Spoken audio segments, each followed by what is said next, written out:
নমস্কার, আমি জিতু রায় কাজ করছি হিন্দু বিবাহ রেজিস্ট্রার হিসেবে মুন্সিগঞ্জ জেলায়। আজ আমরা জানব হিন্দু বিবাহের নিবন্ধন প্রক্রিয়াটির আদ্যোপাদ্য সম্পর্কে।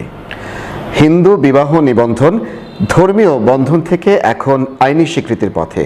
তবে বাংলাদেশে এই আইনটি বাস্তবায়নের ক্ষেত্রে রয়েছে অনেক প্রশ্ন এবং জিজ্ঞাসা। আজ সে প্রশ্ন এবং জিজ্ঞাসার সমাধানের জন্য আপনাদের সামনে উপস্থিত হয়েছি। জানি এই আইনটি সম্পর্কে আপনাদের নানান প্রশ্ন রয়েছে।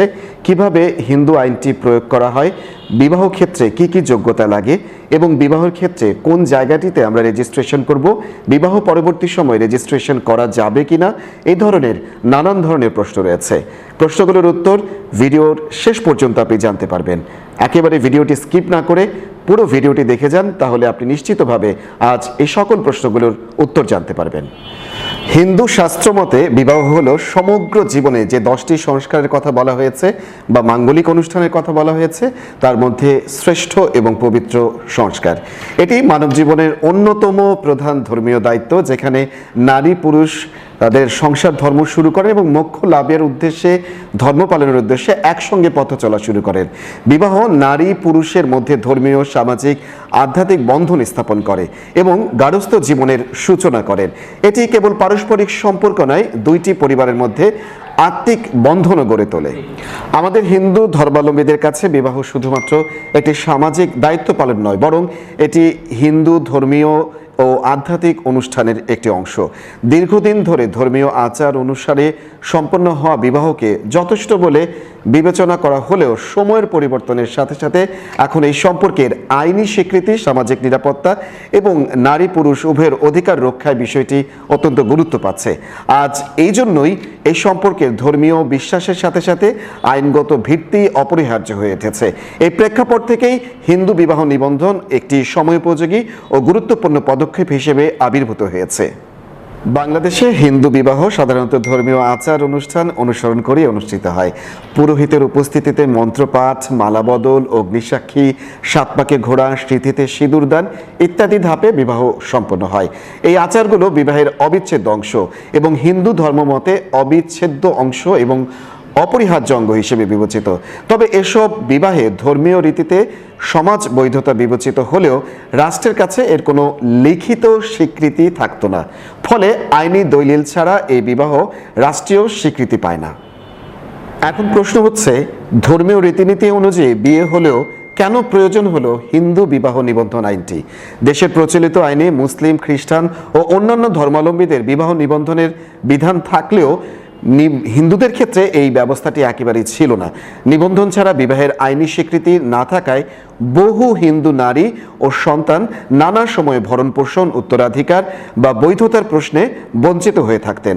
স্বামী যদি সম্পর্কের অস্বীকার করেন বা হঠাৎ মারা যান, তবে নারীর হাতে কোনো লিখিত প্রমাণ না থাকায় আইনগত অধিকার হারিয়ে ফেলেন। এসব সমস্যার প্রতিকার ও নারীর অধিকার নিশ্চিত করতেই হিন্দু বিবাহ নিবন্ধন আইন প্রণয়নের দাবি ওঠে। এসব পরিস্থিতি বিবেচনায় 2012 সালে আদালতের নির্দেশনা অনুযায়ী হিন্দু বিবাহ নিবন্ধন আইন 2012 প্রণয়ন করা হয়, যা 2015 সালে জাতীয় সংসদে পাশ হয়।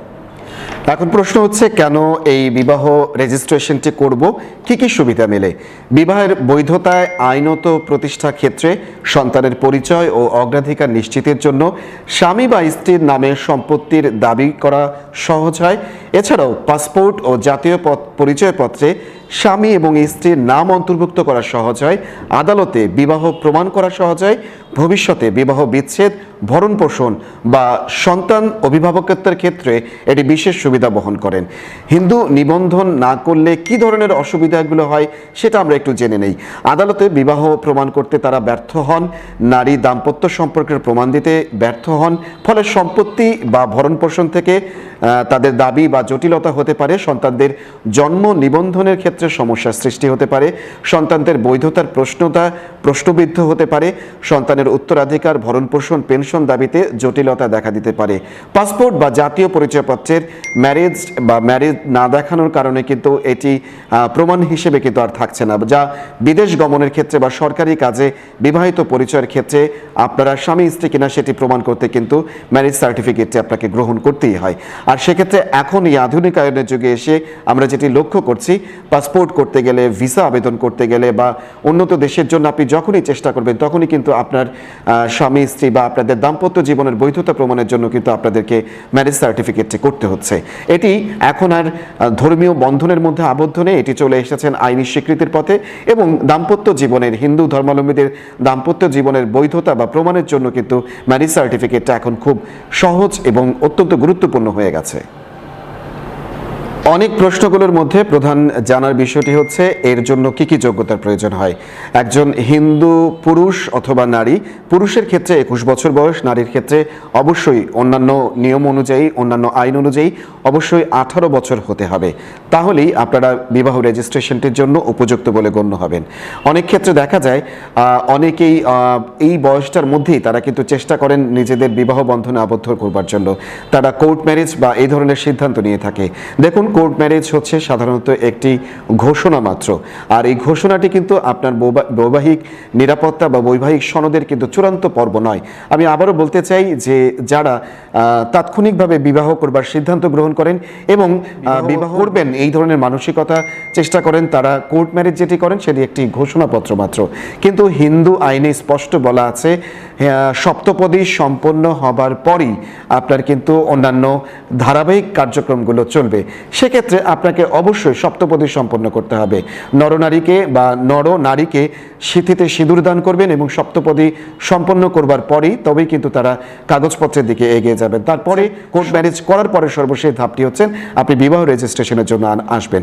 তার মানে আপনাকে যেটি বোঝা যাচ্ছে যে প্রথমেই যে ভাবনাটি আমাদের মধ্যে আসেন, কোর্ট ম্যারেজ করে ফেলা মানেই হচ্ছে আমাদের হিন্দু ধর্ম অনুযায়ী, হিন্দু আইন অনুযায়ী আমরা সিদ্ধ বিবাহের দিকে এগিয়ে গেলাম। এটি সম্পূর্ণ ভুল ধারণা। আপনাকে যদি ধর্মীয় রীতিনীতি মেনে বিবাহ সম্পন্ন করতে হয় তাহলে অবশ্যই পুরোহিতের মাধ্যমে আপনাকে সপ্তপদী সম্পন্ন করতে হবে এবং পুরোহিতের সেই সনদটি আপনাকে গ্রহণ করতে হবে। তারপরে কিন্তু আপনি কোর্ট ম্যারেজ করতে পারবেন। আর কোর্ট ম্যারেজ করতে গেলে কিন্তু আপনাকে সেই কাগজটি চাইবে যে আপনি সপ্তপদী করেছেন কিনা। যদি আপনার উকিল সাহেব হয়ে থাকেন, এই আইন সম্পর্কে অভিজ্ঞ এবং তিনি যদি ধর্মীয় দৃষ্টিভঙ্গিকে সম্মান প্রদান করে থাকে, তার পরবর্তীতে আপনি কোর্ট ম্যারেজ ঘোষণা করবার পরে আপনি হিন্দু বিবাহ রেজিস্ট্রেশন করতে পারেন। তার ক্ষেত্রে আবারও বলছি, হিন্দু পুরুষের ক্ষেত্রে 21 বছর, নারীর ক্ষেত্রে অবশ্যই 18 বছর হতে হবে এবং আপনারা যেই কাগজপত্র প্রমাণ করবেন, ভোটার আইডি কার্ড অথবা জন্ম নিবন্ধন, এই দুটি প্রমাণপত্র কিন্তু অবশ্যই ডিজিটালাইজেশনের মধ্যে থাকতে হবে এবং যেটি অনলাইনে পাওয়া যাবে। এছাড়া আপনি ছবি, পাসপোর্ট সাইজ এবং স্ট্যাম্প সাইজ ছবি ব্যবস্থা করবেন, 5টি করে পাসপোর্ট সাইজ এবং 1টি করে স্ট্যাম্প সাইজ ছবি, এবং পাশাপাশি আপনাকে যেটি করতে হবে 4 জন সাক্ষী আপনার উপস্থিত থাকতে হবে। এই 4 জন সাক্ষীর সম্মুখে একজন হিন্দু বিবাহ রেজিস্ট্রার আপনাদের এই বিবাহটিকে রেজিস্ট্রেশনের বৈধতা দান করবেন। এটি তো গেল নতুন বিবাহের সিদ্ধান্ত যারা নিতে চাইছেন তাদের ব্যাপার, কিন্তু যাদের বিবাহ সম্পন্ন হয়েছে তারা কি হিন্দু বিবাহ রেজিস্ট্রেশন করতে পারবেন? ঠিক, তারা রেজিস্ট্রেশন করতে পারবে। দেখুন, অন্যান্য ধর্মাবলম্বীদের মতো বিবাহ রেজিস্ট্রেশনের এই আইনটি আমাদের জন্য বাধ্যতামূলক না হওয়ার কারণে এবং আমাদের হিন্দু ধর্ম রীতি অনুযায়ী আমাদের ধর্মীয় বন্ধন অত্যন্ত শক্ত হওয়ার কারণে কিন্তু আমরা সাধারণত রেজিস্ট্রেশনটি করিনি। কিন্তু আধুনিকায়নের সাথে সাথে সামাজিক এবং রাষ্ট্রীয় বিভিন্ন কাজে আমাদের এই প্রমাণাদি এখন করার প্রয়োজনে কিন্তু আমাদের বিবাহ রেজিস্ট্রেশনটি করতে হচ্ছে। সেক্ষেত্রে আপনি অনেক পূর্বেও যদি বিবাহ করে থাকেন, আপনি একজন হিন্দু বিবাহ রেজিস্ট্রারের সামনে আপনার বিবাহের প্রমাণ